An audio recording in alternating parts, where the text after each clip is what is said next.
Fala turma, bem-vindos a mais uma análise clínica. Hoje a nossa discussão vai direto ao ponto nas síndromes edematosas, com foco total na insuficiência cardíaca. E para não ficar só na teoria solta, vamos ancorar tudo isso num caso real. Imaginem a cena, um paciente homem, 45 anos, agricultor, chegando ao pronto-socorro com dispneia severa aos esforços, ortopneia e um edema de membros inferiores que é assustador, classificadíssimo como 3 cruzes em 4. O nosso objetivo hoje é entender exatamente o que está falhando nesse organismo e, claro, como intervir da forma correta. O nosso roteiro de hoje é bem claro. 1. Fisiopatologia. 2. Classificação. 3. Diagnóstico e diferenciais. 4. Tratamento e farmacologia. 5. Manejo hospitalar. E, para fechar, o impacto socioeconômico de tudo isso. Então vamos lá. Ponto 1. Fisiopatologia da insuficiência cardíaca. Voltando ao nosso caso clínico âncora, aos 45 anos esse paciente relata uso diário de álcool e traz um histórico importantíssimo, febre reumática na infância. Hoje ele precisa de 2 travesseiros para conseguir dormir e apresenta aquele edema maciço que a gente comentou. Pessoal, a anatomia cardiopulmonar explica perfeitamente essa apresentação. A lesão valvar mitral prévia gerou uma sobrecarga de volume lá no ventrículo esquerdo. Quando o lado esquerdo falha, o que acontece? O sangue represa nos pulmões, e aí temos a justificativa exata para a ortopneia e para os estertores pulmonares. Com a evolução dessa história, essa hipertensão pulmonar acaba sobrecarregando o lado direito do coração. E quando o ventrículo direito falha, o sangue represa para a circulação sistêmica. É aí que surge a turgência jugular patológica, a hepatomegalia dolorosa e o tal do edema periférico. E o mecanismo fisiopatológico por trás disso tudo é uma cascata neurohormonal implacável. O débito cardíaco cai. Aquele mecanismo clássico de Frank Starling que tenta compensar estirando as fibras do miocárdio simplesmente falha. O organismo, interpretando erroneamente que há uma hipovolemia sistêmica, acende o alerta vermelho e ativa 3 eixos crônicos: o sistema nervoso simpático, o famoso sistema renina-angiotensinal-aldosterona e a liberação de hormônio antidiurético. O resultado? Uma vasoconstrição severa, uma taquicardia compensatória, o nosso paciente, por exemplo, está batendo 114 por minuto e uma retenção brutal de sódio e água. É uma tentativa desesperada de compensação que a longo prazo só induz hipertrofia, apoptose de miócitos e um remodelamento cardíaco totalmente desfavorável. Seguindo em frente. 2.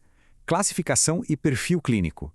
Com a fisiopatologia em mente, a gente precisa classificar a condição para guiar a intervenção aguda. E aqui, colegas, entra a classificação de Stevenson. Prestem muita atenção porque essa é uma armadilha de prova clássica. O Stevenson divide os pacientes cruzando congestão com perfusão. Como o nosso paciente tem um edema super evidente, a intuição rápida seria jogar ele direto no perfil B, que é quente e congesto. Mas olhem bem os sinais vitais. A pressão arterial está 100 por 60 e o tempo de enchimento capilar está superior a 3 segundos. Ou seja, má perfusão sistêmica, tem baixo débito aí. Isso joga o paciente direto para o perfil C, frio e congesto. Gente, esse é o fenótipo de maior mortalidade na descompensação aguda e exige um manejo hemodinâmico completamente diferente. Parte 3. Diagnóstico e diagnósticos diferenciais. Como a gente bate o martelo nesse diagnóstico e descarta outras doenças que imitam esses mesmos sintomas? O algoritmo é bem preciso. Primeiro, pela clínica puramente. Ele preenche múltiplos critérios maiores de Framingham, como a dispneia paroxística noturna, a turgência jugular e os estertores. O próximo passo lógico é dosar os peptídeos natriuréticos, e a gente espera ver um BNP maior que 100 ou um NT-proBNP maior que 400. Com essa elevação confirmada, o ecocardiograma vira obrigatório para a gente classificar a fração de ejeção. Considerando o passado reumático e o fator alcoólico, a expectativa é bater de frente com uma insuficiência cardíaca com fração de ejeção reduzida, a famosa ICFR, abaixo dos 40%. E aqui entra a arte da semiologia, porque a gente precisa ter muita cautela com os diagnósticos diferenciais. O histórico do cara revela o consumo de um maço de cigarros por dia durante 30 anos. Poderia ser uma DPOC exacerbada? Até poderia, mas a DPOC não causa a terceira bulha cardíaca, o galope de B3, e nem sopro holosistólico mitral. A gente também tem o consumo diário de álcool de longa data. Esse edema não poderia ser uma ascite por cirrose hepática? Possível, mas a cirrose isolada não justifica a turgência jugular massiva e a ortopneia primária. Os achados cervicais e cardíacos gritam que o problema é na bomba, no coração, e não uma patologia primária do pulmão ou do fígado. Ponto 4. Tratamento farmacológico e não farmacológico. Antes de sair carimbando receita, medidas não farmacológicas, cessação absoluta do álcool e restrição de sódio para 2 a 3 gramas por dia são inegociáveis na ICFE. Indo para a farmacologia, o foco crônico é reduzir mortalidade, e isso exige domínio de posologia e farmacodinâmica. Os inibidores da ECA, como o enalapril, bloqueiam o CIRAEA. A gente começa baixinho, 2,5 a 5 mg 2 vezes ao dia, buscando a dose-alvo lá nos 10 a 20 mg. Cuidado com a tosse seca por bradicinina e a hipercalemia, e lembrem que são contraindicados na estenose bilateral de artéria renal. Se o paciente não tolerar, a gente troca por um BRA, tipo a losartana. Para controlar o volume, diuréticos de alça. A furosemida vai agir lá na alça de Henle. A meia-vida é curta, exige doses frequentes, e o olho tem que ficar vivo na hipocalemia e na insuficiência renal pré-renal. Temos também os antagonistas de mineralocorticoide, como a espironolactona, que seguram potássio e bloqueiam o remodelamento. Por fim, o beta-bloqueador, como o carvedilol ou o succinato de metoprolol, para segurar o tônus simpático. Mas, turma, alerta máximo. Num paciente frio e congesto como o nosso, jamais introduzam beta-bloqueador na fase aguda. Isso deprime o inotropismo bem no momento mais crítico. Primeiro a gente descongestiona, melhora a perfusão e só depois de atingir a euvolemia é que o beta-bloqueador entra, e em doses bem baixinhas, tipo 3,125 mg 2 vezes ao dia para o carvedilol. O arsenal moderno traz mais coisas. Os inibidores de SGLT2, como a dapagliflozina, hoje têm evidência fortíssima de benefício na ICFR, independentemente de o paciente ser diabético ou não. Outra classe de peso é o ARNI, a associação do sacubitril com a valsartana. E aqui vai um detalhe de segurança que não dá para errar. Se vocês forem substituir um IECA por um ARNI, é obrigatório um período de washout de 36 horas sem a medicação. Se pular essa janela de depuração, os inibidores se sobrepõem, rola um acúmulo gigantesco de bradicinina e o paciente pode fazer um angedema gravíssimo, com risco real de asfixia. Tópico 5. Manejo hospitalar e segmento ambulatorial.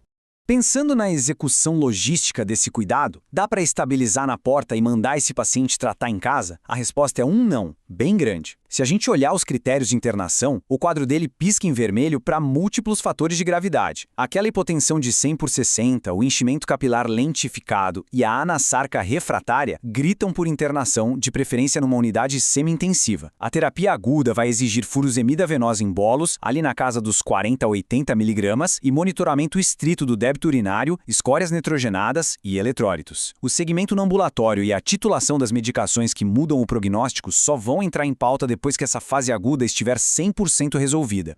E para encerrar nossa pauta, o ponto 6. Impacto socioeconômico da insuficiência cardíaca. Para fechar nossa análise, a gente precisa transcender a biologia e olhar para as falhas sistêmicas que levam um cara de 45 anos à beira do colapso circulatório.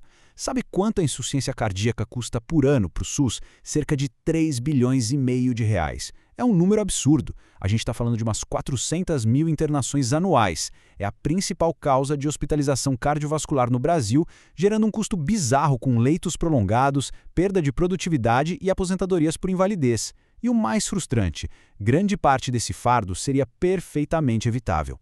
A história natural do nosso paciente é o exemplo perfeito de como a doença vai muito além do orgânico e reflete as falhas da nossa sociedade. A insuficiência mitral severa dele veio de uma febre reumática lá na infância, uma complicação de uma faringoamigdalite bacteriana boba que espelha a falta de acesso a uma atenção primária decente, a falta de saneamento básico e a ausência de um tratamento que é ridículo de barato e acessível, a penicilina benzatina. Ver um adulto jovem chegar a uma miocardiopatia terminal aos 45 anos é a prova cruel de que a insuficiência cardíaca, muitas vezes, é uma doença social movida pela desigualdade.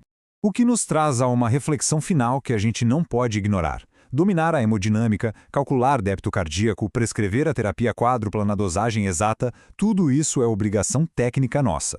Mas pensem bem, de que adianta a gente arrumar a bomba, estabilizar o paciente, se ele vai ser devolvido para o mesmo ambiente de vulnerabilidade que quebrou a saúde dele em primeiro lugar? Integrar a excelência clínica com essa visão crítica dos determinantes sociais é o que de fato muda o jogo na medicina contemporânea. Pensem nisso. Até a próxima, turma!